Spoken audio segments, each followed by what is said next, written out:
Everybody wants to ride on a garbage truck, right? And by everybody, we mean wild black bears, too. Stop down to the curb to find out more.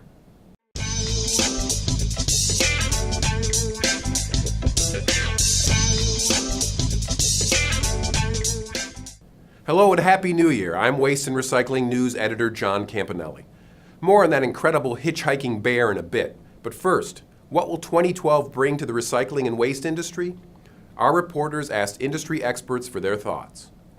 On the solid waste front, expect the impending sale of Veolia ES Solid Waste and a court battle over Dallas's flow control law to dominate the headlines.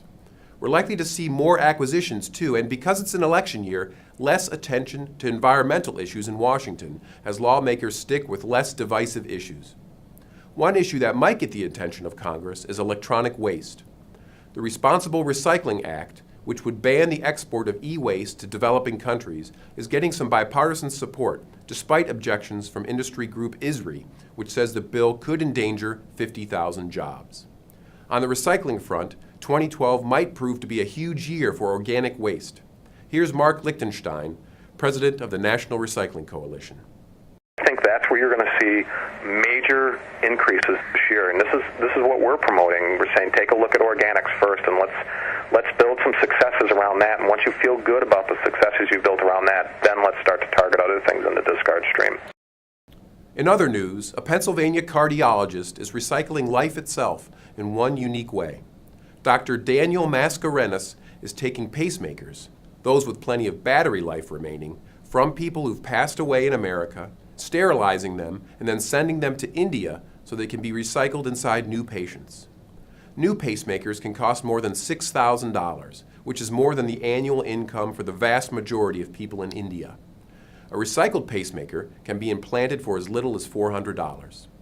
Mascarenhas and his colleagues recently published their results after 121 patients in Mumbai received recycled pacemakers. All but 2 of the patients reported a marked improvement in their health. Currently, 85% of pacemaker patients in the U.S. are buried with their devices upon death, and the vast majority of the pacemakers that are removed are discarded as medical waste. Mascarenhas calls his program a labor of love and would like to see a pacemaker donation system created similar to the one for organ donation. Finally, the chance to ride a garbage truck was just too tempting for a young black bear in British Columbia. The bear, believed to be around 18 months old, hitched a ride and feasted on garbage until the truck ended up in downtown Vancouver, where he was spotted sticking his head out of the truck early last month. Conservation officers were called in and the bear was tranquilized, tagged, and returned to the wild, but not before becoming a sensation in the city. Someone even started a Twitter account for the bear, which then picked up more than 500 followers. Our favorite tweet? "I'd like to thank that guy for catching me when I fell down off the truck. Bears don't bounce that well, you know." That's all for now. Thanks for watching. We'll see you next week at the curb.